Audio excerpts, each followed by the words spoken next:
This is not a drill. Those are leopard tracks. Those were not here. Those are on top of my tire tracks. Let's see. Hold on, David. Those are very fresh. I'm just trying to follow them.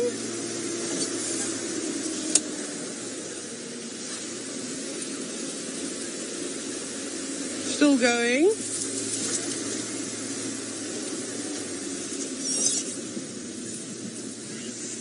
Can you see him? Hang on.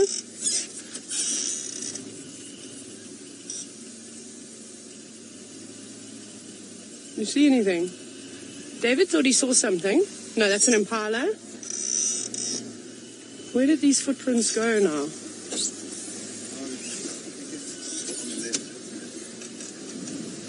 Not the impala. Keep going.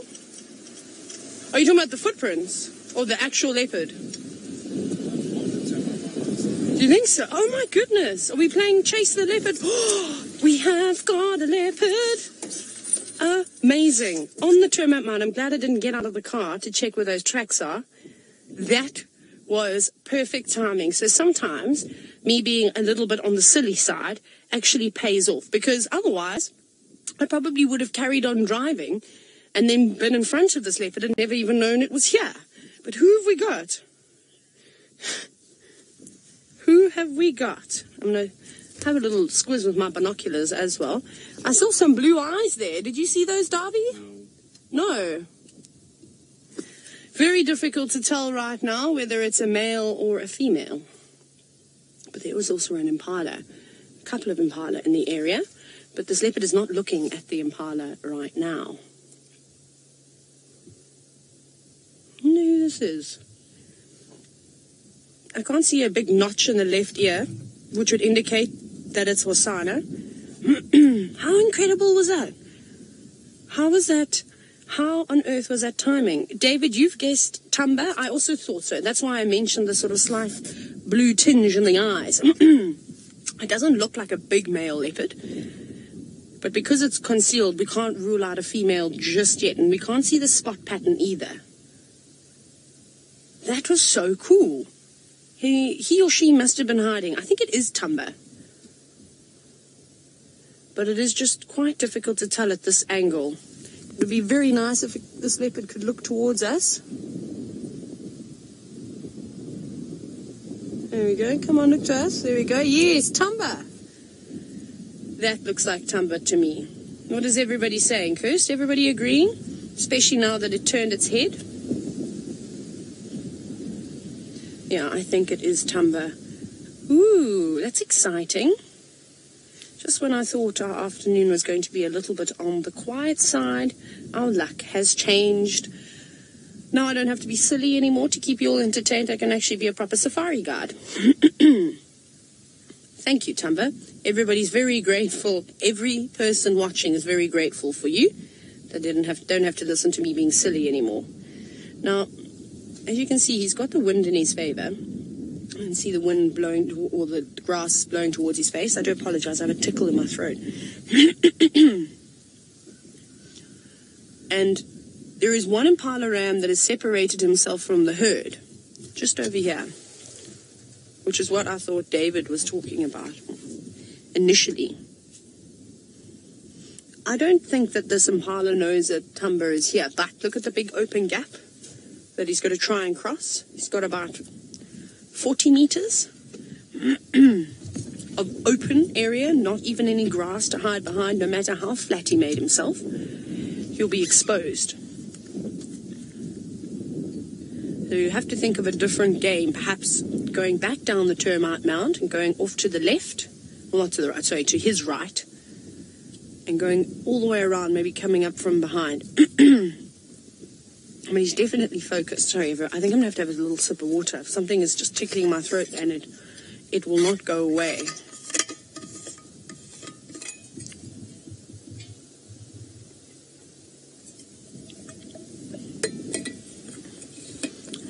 No, still not better.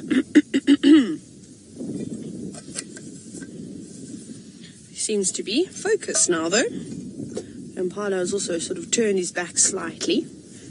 And Impala's not really paying any attention. Right, I think I need to do a big cough to try and get rid of this tickle. So while I try and clear my throat and Thamba rests his eyes, let's go back across to Scott. Well, no, yes and no. I haven't quite fixed the tickle in my throat. It doesn't seem to want to go away. Now, we actually repositioned as well. We came around the front of the termite mound and put ourselves in a different spot so we could see more of him. And just to confirm, it definitely is Thamba. It does not look like the young Prince Hosana. His eyes are too blue to be Hosana. Hosana's got the most gorgeous golden eyes. I say this and then I hope. Also, Hosana's got a nick in his left ear, although Thamba's got a slight one. I feel like it's more exaggerated on Hosana. A little bit. And he's listening in front, listening behind. The Impala has moved off though. What you doing? Scratching? He's doing a bit of a stretch. I don't know what this cat is going to do next. I wonder what he is. It's also hard to see how full he is. We know he's devoured quite a bit of a kudu over the last couple of days, but unfortunately had it stolen by hyena. But at least he got to feed off it for quite some time. And now he's in search of his next meal. Very cool. Well, we're definitely not going to go anywhere. We've got a school drive joining us soon, and I bet they're going to be excited to see a leopard. Steve, however, has found an animal much larger than Thamba. For where that Impala is, we're going to try and just sit back just a little bit as to not make that Impala aware of his presence. See how he's stopped now? He's using the wattle as a barrier. He didn't have much of a barrier at all. Like I said, he basically just ran across the open area, trying to get across it as quick as possible. Let's see where he's going to go now. Once he goes into that wattle, we'll maybe drive around and try and get a better position. Kind of just slinking. I think let's try and get round, Darby. We'll go on the road. And I'm going to keep my distance. I'm just trying to think now if we're going to go on the road or if we should stick here. Let's go on the road to try and not make too much noise. I'm going to go... I don't want to go crashing over trees and branches now.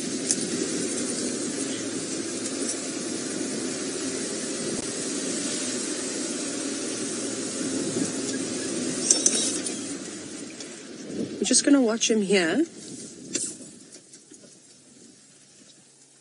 Did I park right in the pole? Typical. I tried to do the roll and failed miserably. Sorry, everybody. We're going to sit like this. The reason why I say so is then if he does start stalking even any closer, we'll head over this little rise. We're also concealing ourselves from the Impala now. You can just see, being very patient. And this is fantastic hunting weather. There he goes again.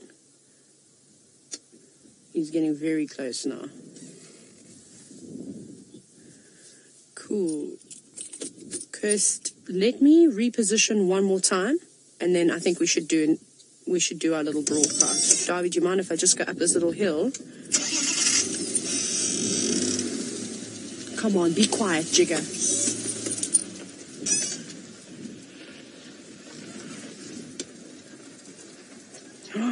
Our Impala has got a bit of a limp as well.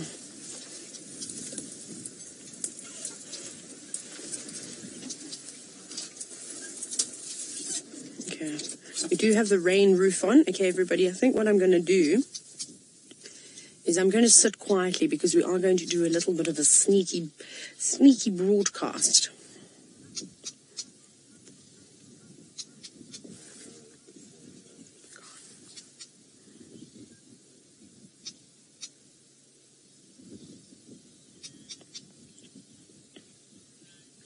Good Good afternoon and welcome to your private life safari. We are sitting with a young male leopard and its prey just in sight. My name is Tayla March and on camera with me today is David.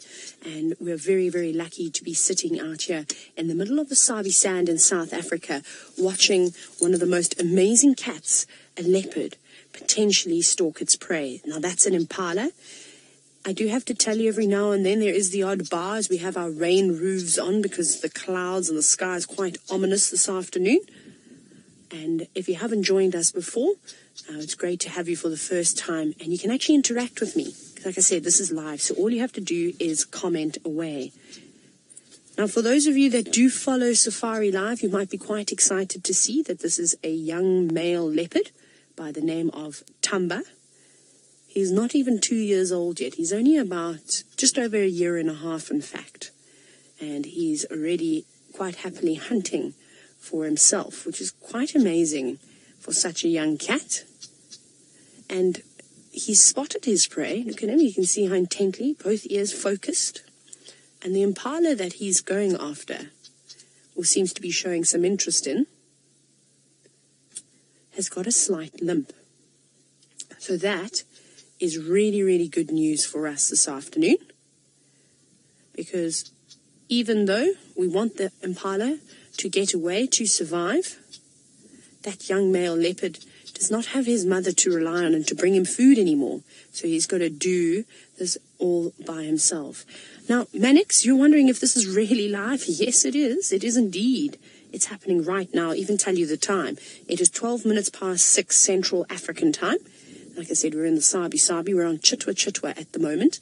And that impala seems to be heading in the direction of Chitwa Dam, perhaps going down for a bit of a sundowner, a drink of water.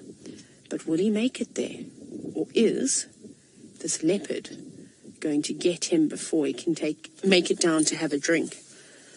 Now, it's difficult for this young cat. Firstly, he lacks experience.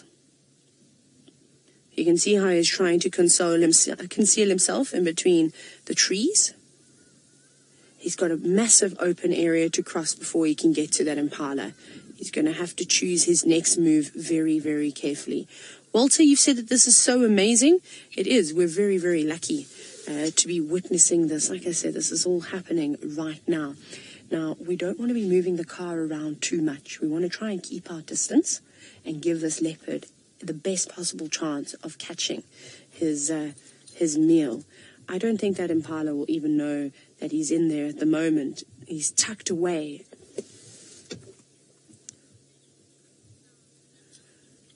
Now, Mauricia, good ears you've got this afternoon. You actually noticed that there was a bird chirping in the background, and you are wondering if it was alarming at Thamba or if it was just a normal chirping sound. It wasn't quite anything too threatening because that impala wasn't responding to that bird. I think that bird saw Thamba, saw the leopard. You can see his spots just there, and knows that there's something going on. Now, all the animals out here speak the same language. Whether it's a bird shouting, leopard, leopard, the impala will understand, will become alerted. But it's also quite windy out here. So the sounds are being muffled, which will work to the leopard's advantage this afternoon. However, it's going to work to the disadvantage of the impala unless that wind swirls and blows the scent of the leopard down to the impala. Then it stands a chance. But they've got incredible eyesight, the impala. So hopefully, while it is browsing and grazing, it pops its head up every now and then, just like that, to look around. And you see both those ears working independently, so being able to listen from one side to the other. Just popped its head up. A couple of hippos down at Chitwa Dam gave a call. And I